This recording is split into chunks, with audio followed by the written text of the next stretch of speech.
All right, I'm live. Welcome, everybody, to another episode of A Little Bit of Everything. This morning, you know, since I started doing these, I tend to do them in the morning right after I have breakfast. But this morning, I had a prior obligation, and that is that I volunteer at a local food bank. And this is something that being in Hex, staking it till I make it, has allowed me to accomplish is to have time to do other things. And one of those other things is to help out the community by uh, putting in a few hours at this food bank. And because I am involved in the administrative end, I basically get to see everybody who comes through the door. And, getting to know some of these people, uh, not all of them are really that down and out. And, they ask me about my car and stuff like that. So it's just another opportunity to introduce Pulse Chain to the community, even if it's just in conversation. So I was doing that this morning. And um, as I've been doing these live streams, the prospect of the thing that I refer to as the successful society has been gelling more and more with me as I go online and when I'm offline and I think about things to talk about. And as I've said before, um, what constitutes success isn't necessarily having a lot of money and stuff, but it's mostly a state of being. Successful people are people who have a way of relating to life from a certain perspective, and that carries with it a certain quality of life. And, people who are successful tend to naturally connect to other successful people. It's like when you are willing to pay the price to become successful, that tends to make a lot of the drama that social media has a way of amplifying seem kind of redundant. So, um, one of the things that has come to me in relationship to that which uh, contributes to the constitution of a successful society is the issue of health. And this is one of those other things that I take an interest in um, besides crypto. So there is something in relationship to health that I do want to share as part of this particular live stream. But before I get into that, I see that there are some people in the chat, so I want to recognize you folks first. Fat Sammy, let's go. PLSB crew in the house. Way to go, guys. I'm glad that you're all checking in with me. I check in on the Telegram almost every day. Don't always, add things, but I'm there and I still got my miners going every month and, just full speed ahead with the Pulse Bitcoin, man. I have a lot of good feelings about that. Um, let's see. VT says hi. I'm not sure who VT is, but hello to you too, whoever you are. 3M63R also says hello. Hello to you. I'm not sure I know who you are either. Don't recognize your title, but hello and thank you for stopping by. Benjamin Sunday. Hey, I recognize that name. At least part of it, because that's mine. But anyway, thanks for stopping by, bro. Um, I guess all you guys are part of the PLSB crew. This is great. I'm glad to see you all here. Um, as I said, the subject of health is something that I feel is necessary for a successful society. And in the past year or two, I've noticed several people on Twitter talk about something called intermittent fasting. And they would basically go 24 hours or so without food. And intermittent fasting is fairly uh, good, healthy practice because what that does is that it allows your digestive system to take a break. A lot of people don't realize that, like, if you eat late at night, while your body is sleeping, your digestive organs are still working, trying to process the food that is still in your body.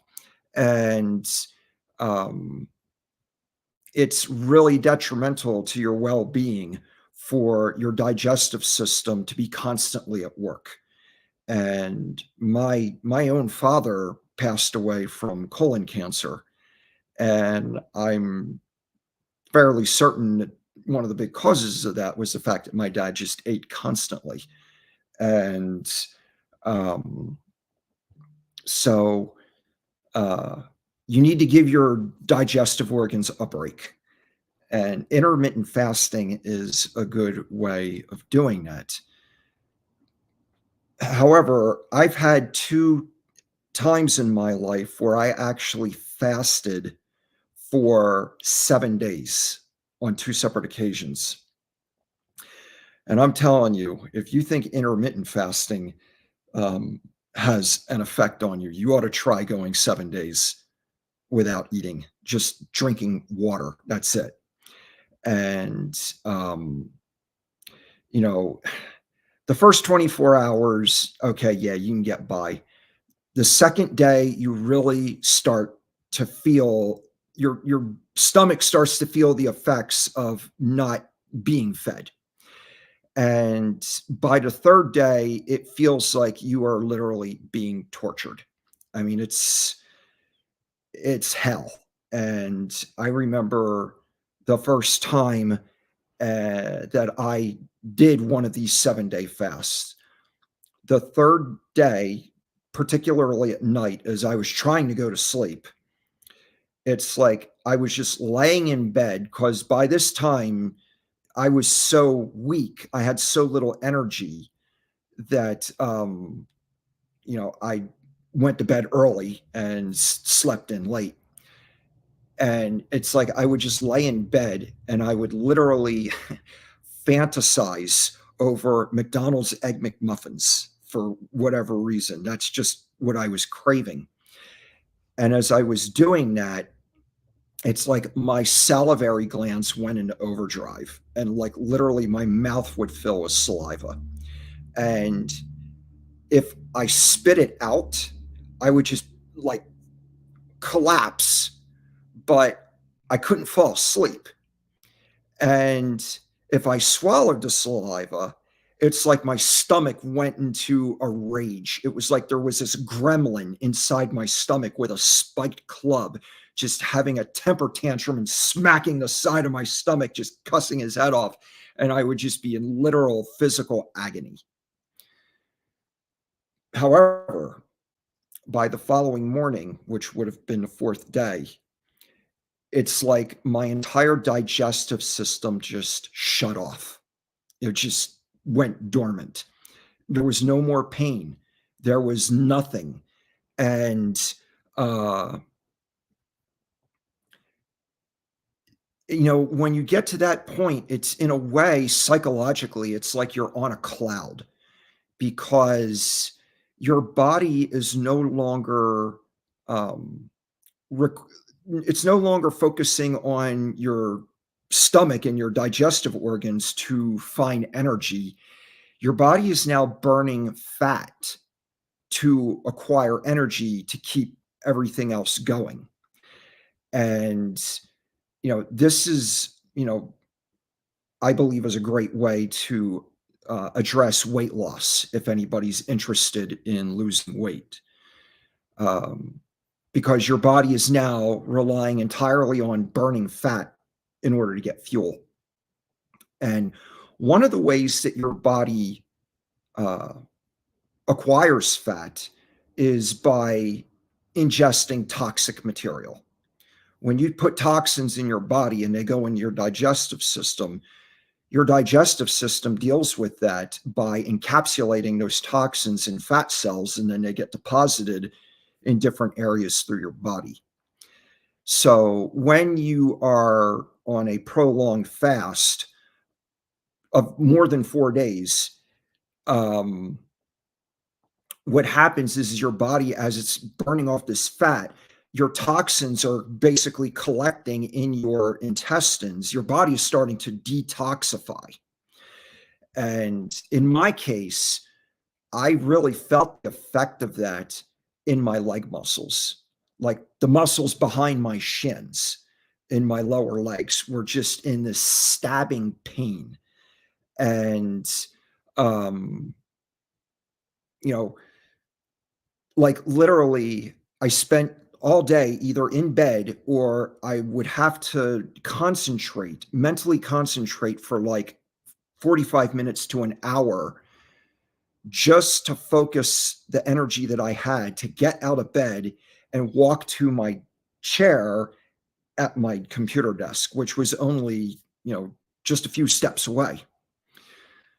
So, if anybody is ever considering taking a prolonged fast, um, I would recommend that you make some kind of arrangement at a retreat of some sort where you could just get away from your normal routine of life and be in an environment, preferably with other people who are doing the same thing. Because your ability to get through the third day, if you're not dead set on doing this, you're not going to make it. You're going to give in to the pain. And, but anyway, um, I could feel the toxins in my body being, addressed and accumulating.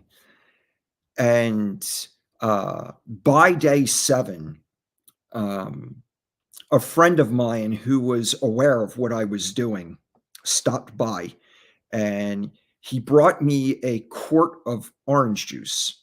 Now, this was not store bought orange juice. This was from actual oranges that he cut and juiced himself and brought to me. And he also brought me a pint of homemade almond milk. And he's like, you know, this orange juice is real. You may want to dilute this with some water since you haven't had anything for 7 days. And when he left, I'm sitting there in my chair and I took one sip of this juice and then I just downed the whole thing instantly because I was just starving and wanting something. And so then I took the almond milk and I took a sip of that and I just downed the whole thing. Then my digestive organs started to reactivate. And then I just remembered I'm still in a lot of pain.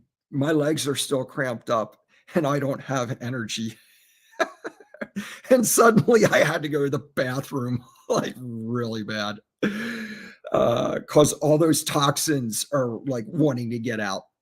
So I frantically tried to make my way to the bathroom. And without going into too much detail, I didn't have to clean the floor, but I ended up throwing away my lower parts of my clothing.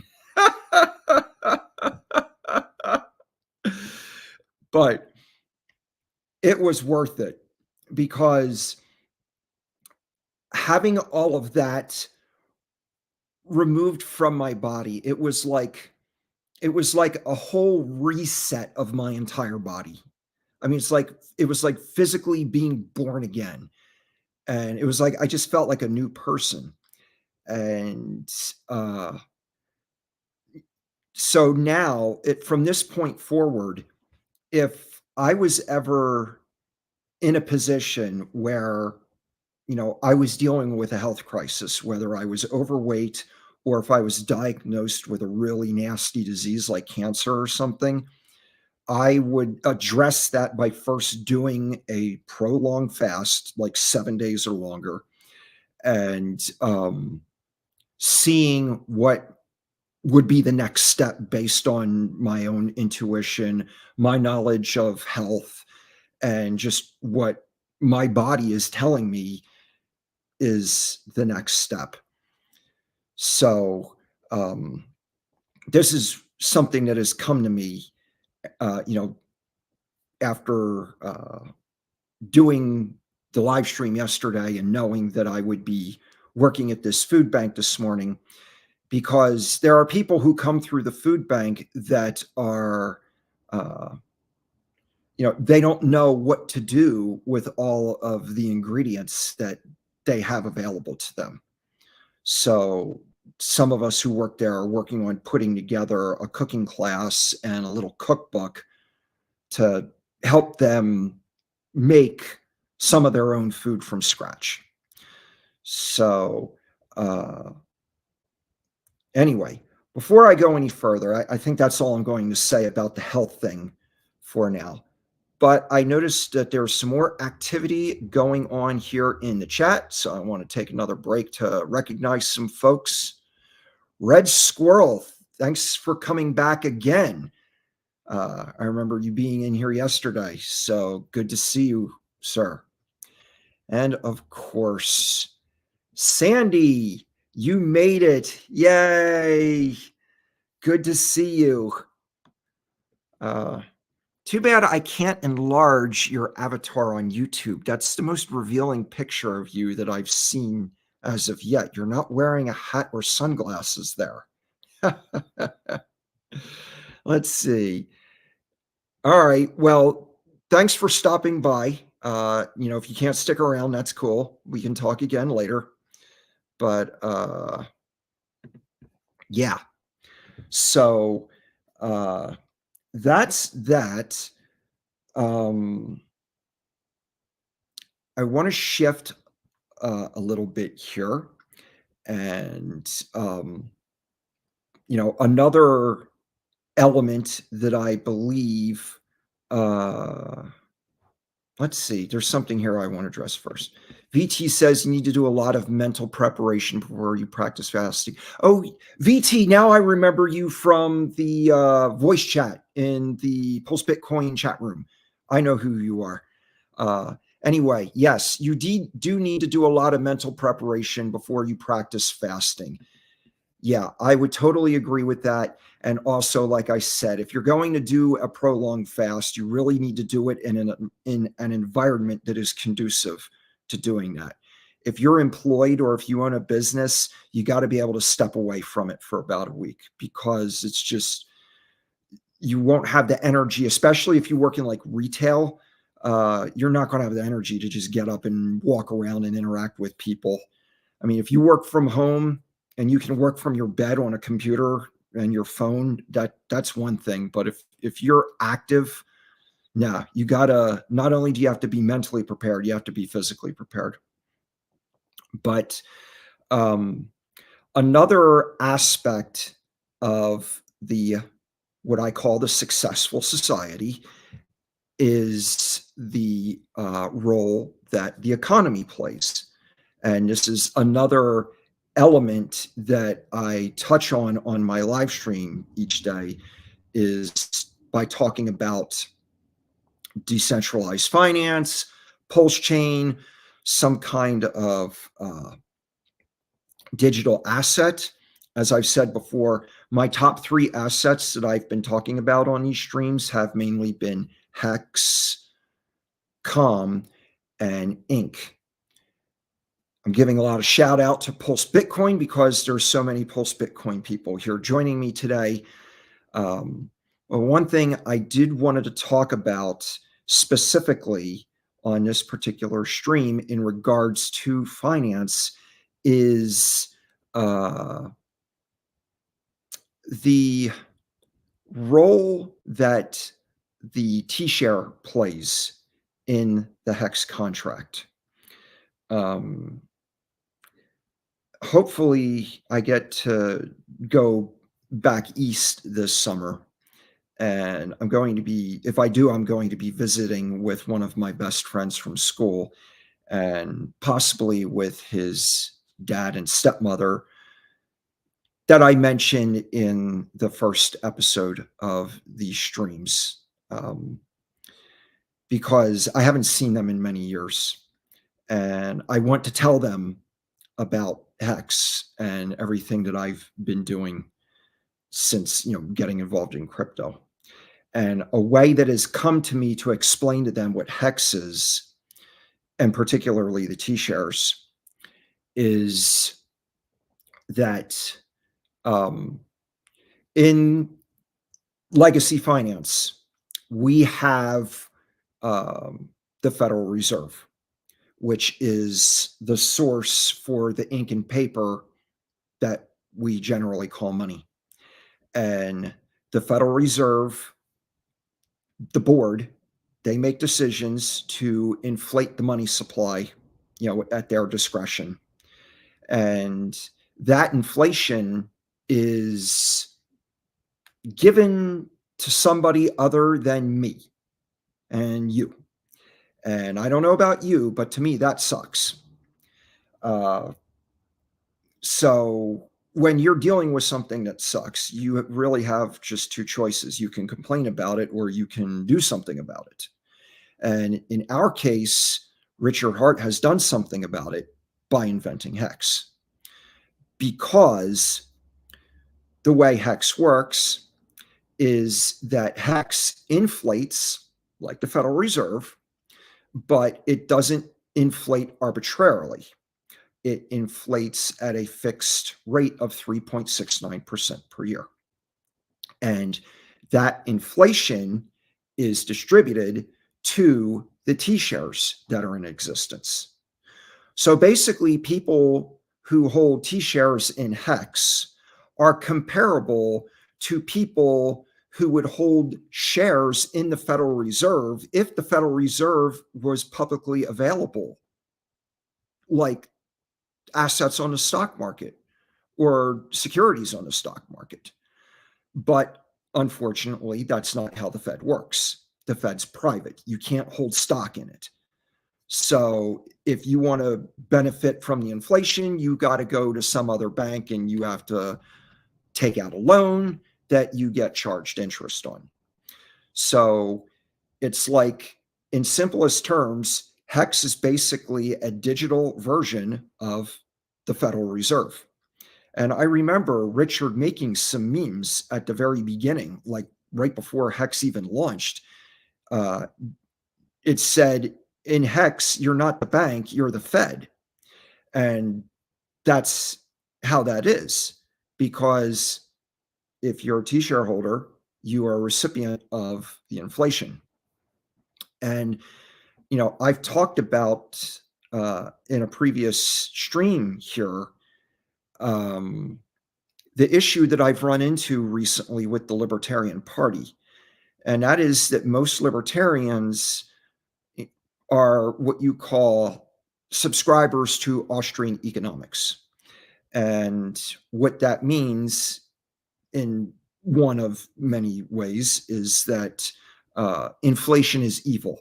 Inflation is a hidden tax that deprives people's value of labor. And that's correct when you're talking about the Federal Reserve.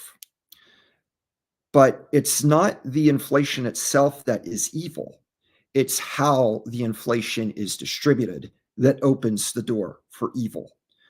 So, in their system, it's like you got to be in the inner circle. You got to know somebody. You got to be some kind of elitist individual. But in DeFi and in Hex, this is all public. This is all publicly accessible. Anybody can acquire T-shares. Anybody can be a beneficiary of the inflation. So trying to get that fact across to the Austrian economic mind is going to be challenging because people want to be right about the narratives that they choose to accept. Fortunately, I don't care about narratives. I care about the truth. And, you know, as the saying goes, you shall know the truth and the truth shall make you free. And, you know, I'm financially free because, I wasn't invested in a narrative and I made use of the things that life brought to my attention to help facilitate that which I desired.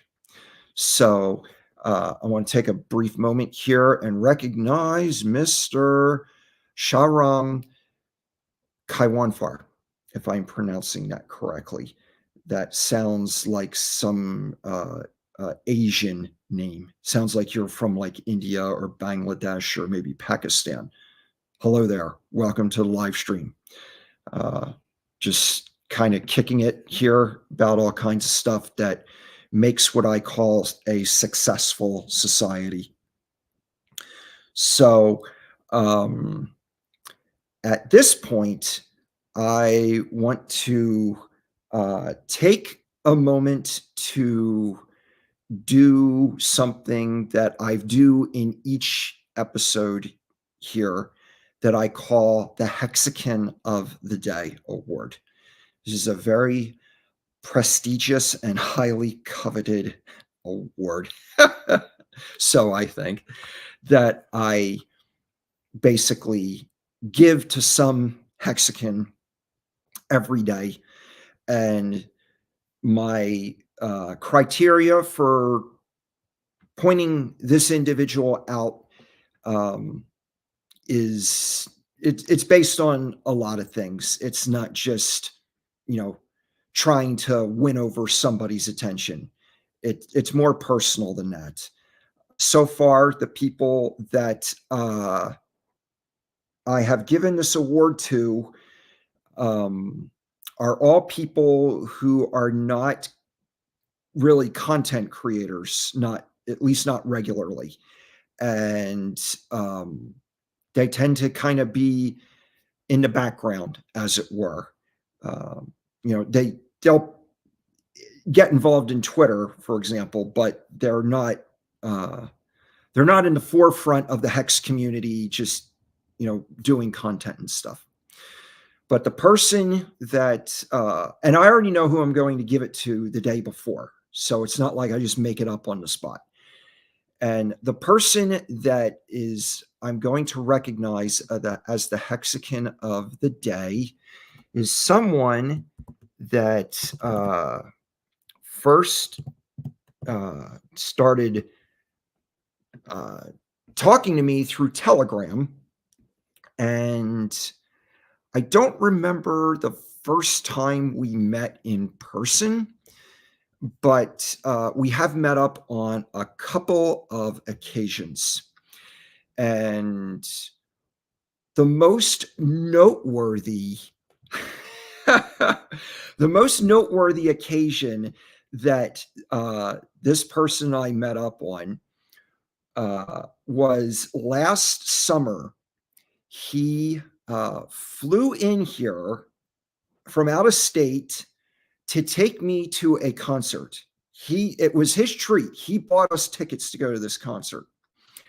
And the first time we actually met up, now that I remember, at least, is when I took my trip up the coast of California. I stopped by the city that he lives in proximity to, and we went and had a meal at this restaurant that was on the waterfront. I think it was Santa Cruz was the city that we met up at. It was south of San Francisco. So, but like I said, the big thing was last May, he flew in here from California to take me to a concert called Dead and Company. Now, I don't know how many of you know who Dead and Company are, but when I was a teenager, I got turned on to the music of a band called the Grateful Dead. And so did the person who's the recipient of this award. And we're both about the same age. And when Jerry Garcia, the lead guitarist of the Grateful Dead, died in 1995, it's like a part of me died also. Like my whole relationship to music, like all music, changed at that point. It's like for a big part of my life, music served as a way of helping me like have some kind of identity. Like it literally helped me like relate to life. It wasn't just a form of entertainment. All right. I'm going to stop in the middle of this presentation because I got to recognize this. Brissology. I knew it was going to be me. Well, I don't want to break your heart, Briss. It's not you today, but I'm telling you, you're on the list. It's coming. Um, but he's like, you should go full blown mohawk. I think you would look good with a big mohawk. I was never into punk that much. And honestly, I've always had long hair because I always relied on that to give me a sense of security. I've only had short hair for like the last 20 years. Like I've always had really long hair, like when I was in high school and stuff. But anyway, getting back to the award. So this person, not only did he take me to see Dead and Company. Now, Dead and Company is uh, Bob Weir and Mickey Hart, which are two of the surviving members of the band. There was another one who resigned last year, so he wasn't there at this particular concert. But when Jerry died in 1995, I never went and saw any of the follow-up bands that the surviving members formed because the surviving members kind of went their own way.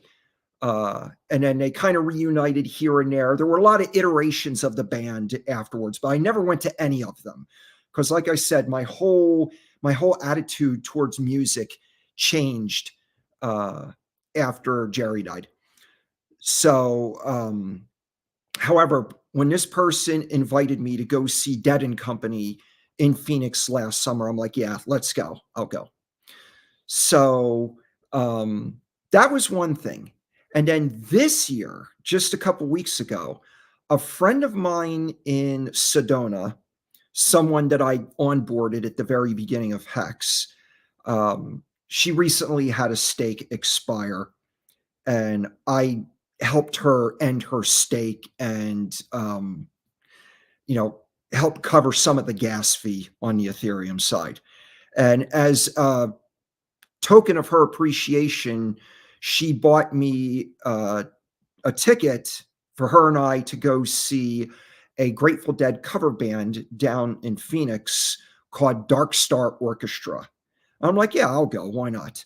So, as we were on our way to go see Dark Star Orchestra, the person who is the recipient of this award texted me because he was in Scottsdale with Funding Jim at a car show. He's like, hey, I'm in town. You want to grab a meal or something? And I'm like, well, maybe. I said, I'm on my way to Phoenix now to go see a Dead cover band. He's like, you should come along. And he was like, yeah, I don't know. I don't know what time I'm going to get out of here. I don't know if there's still tickets available. I don't know how tired I'm going to be, blah, blah, blah. I'm like, okay, well, whatever. I said, I can come down tomorrow and we can grab a bite if you want. So I'm at this concert with my friend, and then some of her friends happen to be there also. And we're like right up front, like right in front of the stage. And fourth song in, there's a tap on my shoulder, and I turn around, and there he is. And he's like, dude, you are so easy to find in a crowd. He's like, I knew you were going to be up front, and you're like one of the tallest people here. So needless to say, I was shocked when, let's see, I will show it up here. When my dear friend and fellow Hexagon, Mr. Hex Monkey came into the room and surprised me with his presence. So it is with great honor that I present the Hexagon of the Day Award to Mr. Hex Monkey for just being just a really awesome friend. And I have here some pictures. Let's see if I can get these guys to show up here. With this StreamYard software, I am having a challenge pulling up my screen. So what I want to do, oh, here we go. Cool. So, whoops. All right, here it is. Here's a picture of me and Hex Monkey in the parking lot of the Dead and Company concert that he took me to last year. You can see that there's this picture right here that says grateful. And let's see, there's another picture that I would like to share with you. Let me pull it up here. Let's see. All right. Now, yes, here it is. This is a picture that I took from the Dead and Company concert that we were at. His tickets, he got like exclusive seating. Like we were right up front behind the gate where the general admission was, where people could get in front of the stage. We were right behind the general admission section. So I was able to get some really good pictures. That's Bob Weir, the one guitarist who's still an original member of the band. And then let's see, I got a third picture here that I want to share with you. And that is this one that, let me pull it up here. This is getting fun. So as soon as Hex Monkey taps me on the shoulder at this Dark Star Orchestra show, I was just like shocked that he found me and that he showed up. So I snapped a picture right away of us up front.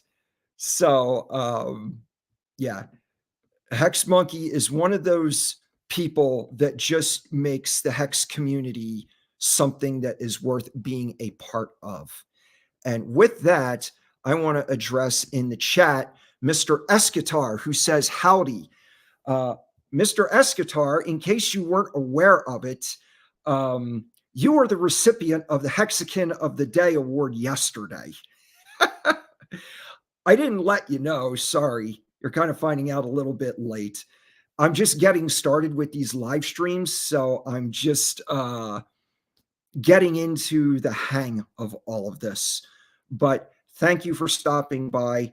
I let people know yesterday what a great friend you've been to me, how you let me stay at your house, and how awesome your brother's printing work actually is.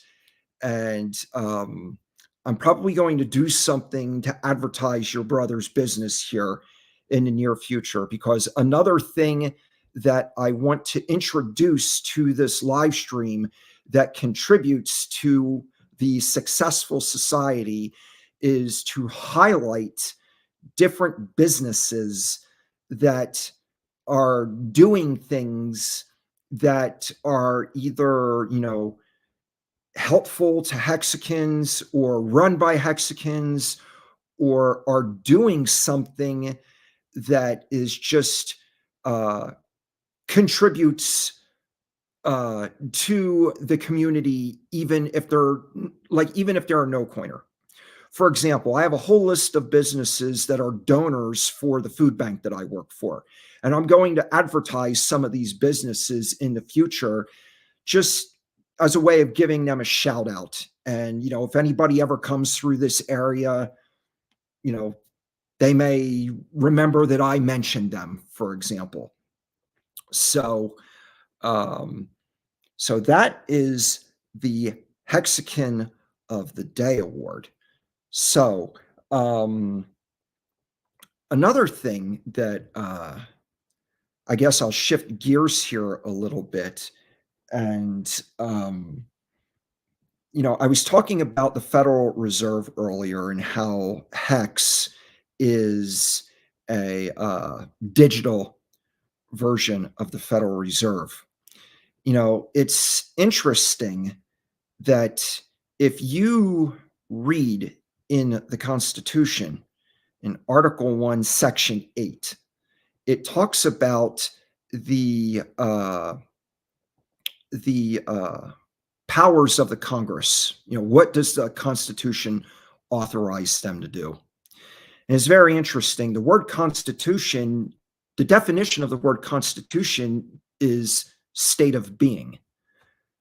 Like if you go to a doctor and the doctor tells you you have a sound constitution, that's just medical speak for saying that you're healthy. You have a good state of being. That's what the word constitution means. So the United States Constitution was written to basically tell Americans, this is the layout for having an ideal state of being as far as the central government is concerned. So in Article 1, it talks about the powers of the legislature and Section 8 in particular.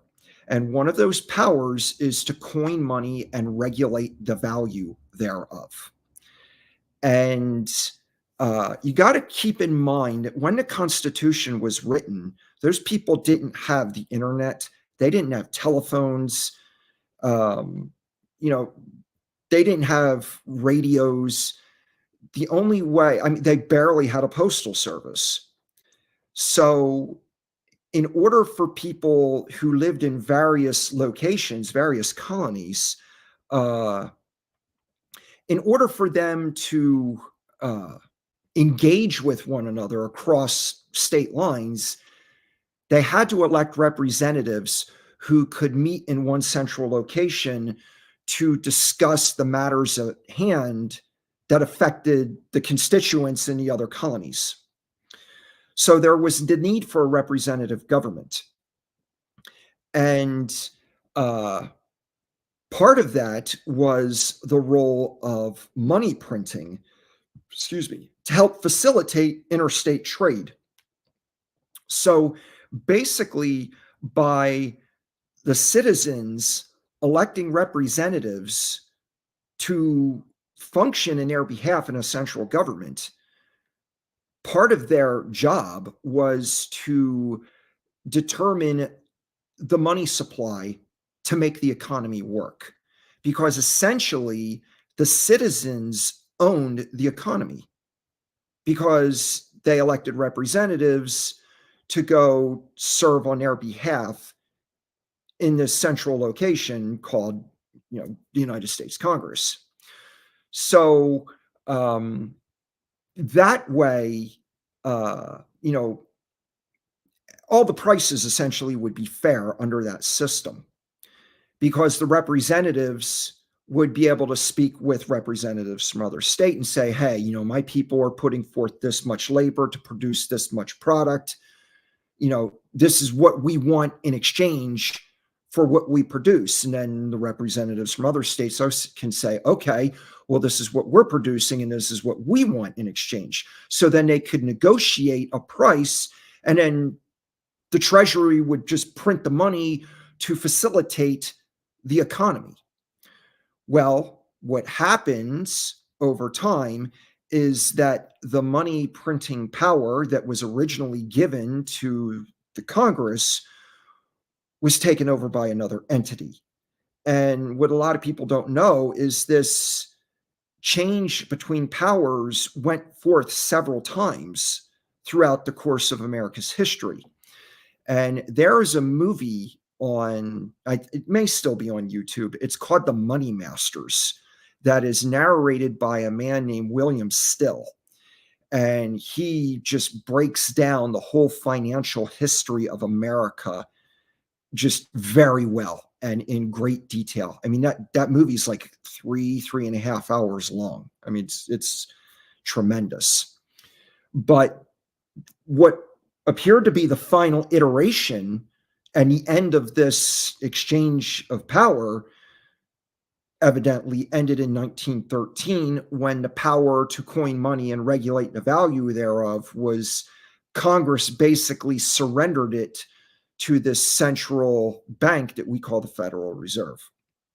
And, um, you know, it seemed like that was the end of the story until, you know, Bitcoin and blockchain came along. And then, of course, Richard Hart recognized the need for people to be able to earn yield in that system. And that's what produced Hex. And now the central powers are having to deal with a competitor again.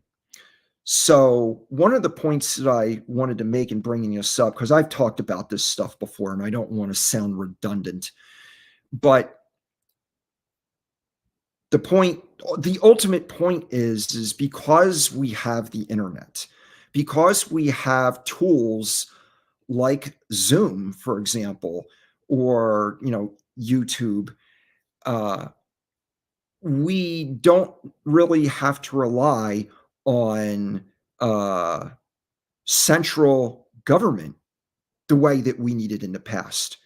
We don't need representatives to the degree that we've needed in the past. We are able to literally communicate with each other all around the world, much less in our own municipalities, to agree on the policies that determine the basically the laws that we're going to abide by. So this is,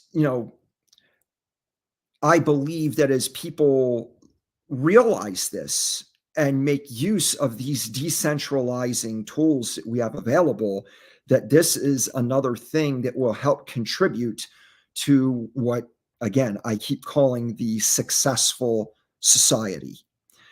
And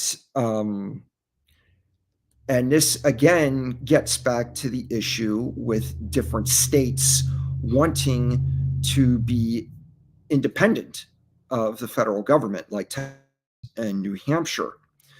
The fact of the matter is, these states are not the property of the federal government. And, the people who work for the federal government are going to have to deal with this because, I mean, that's just the legal fact. The colonies came first.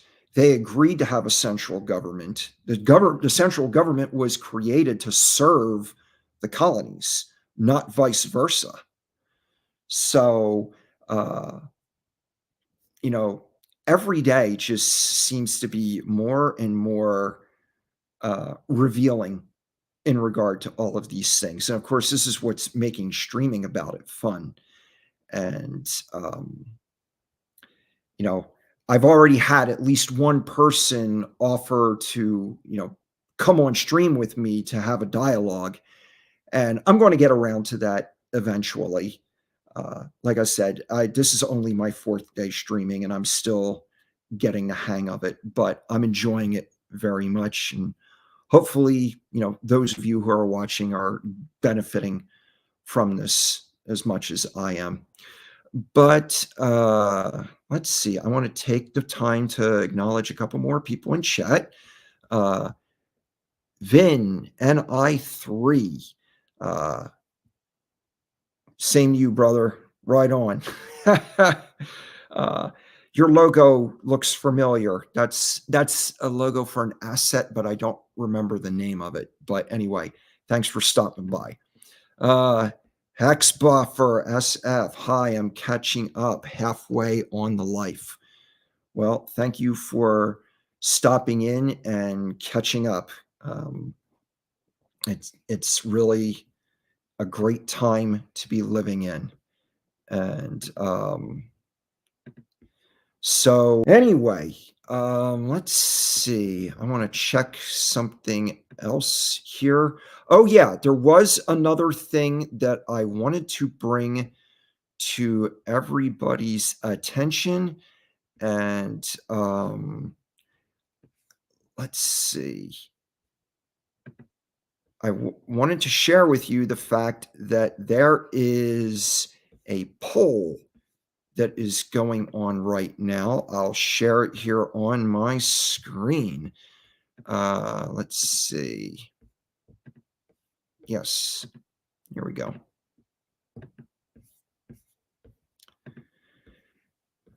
There is a poll going on that it's asking people to vote for their favorite blockchain.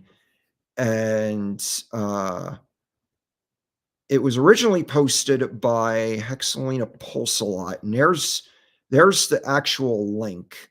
If you go to Pulsalina's Twitter channel, she's posted this poll for ranking blockchains, and PulseChain is one of the contestants on there.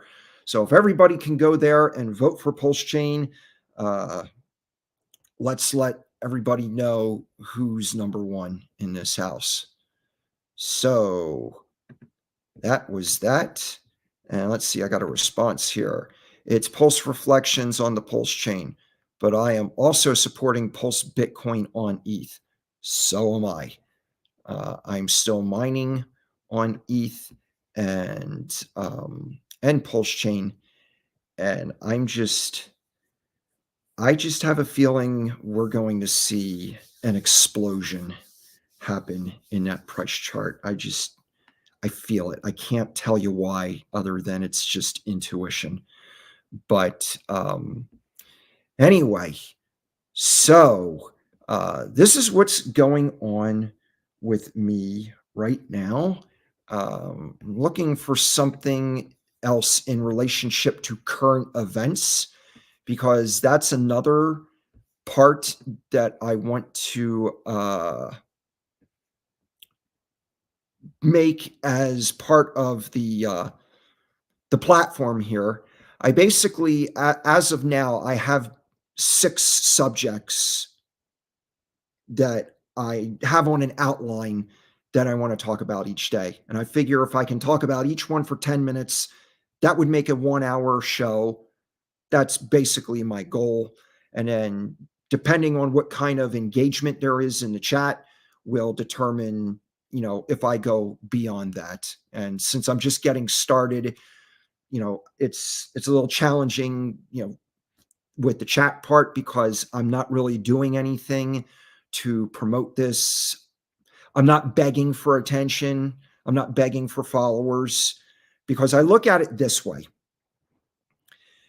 My objective with doing these streams isn't so much to develop a following for my own as it is to motivate people to create their own content. Um,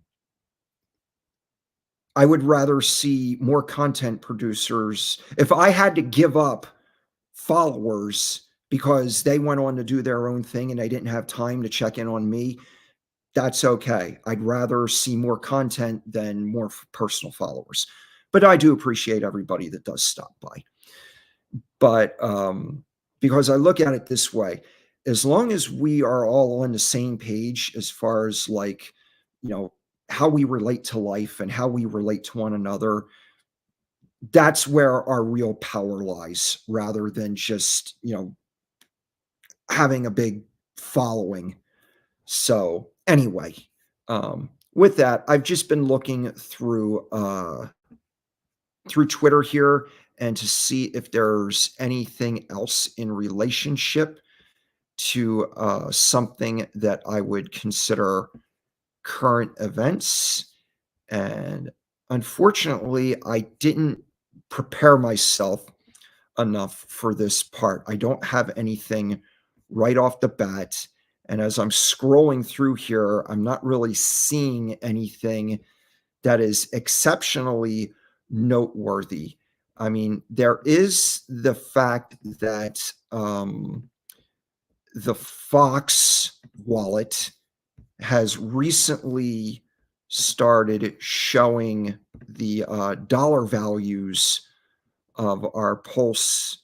I don't know if it's for all the assets on Pulse Chain, but that's a little newsy type thing that I can throw in there. Um, in the one episode of this show, I started to do a walkthrough on the Internet Money wallet. I didn't follow through all the way because I didn't get to the part where you write down the seed words. I want to re-examine that before I go any further. I don't want to do something that may compromise my security. And I've already had one person remind me that because I am live streaming, I am, making myself more open to people that may not have my best interests in mind. So, OPSEC is important. Don't share your seed words with anybody is the point that I'm getting at. And that's, if I'm going to show people how to set up a wallet, that's important that that point gets put across there. But let's see if there's anything else that is worth talking about here before I call it. Yeah, here's another thing that I'll share with you if you have not seen this on Twitter.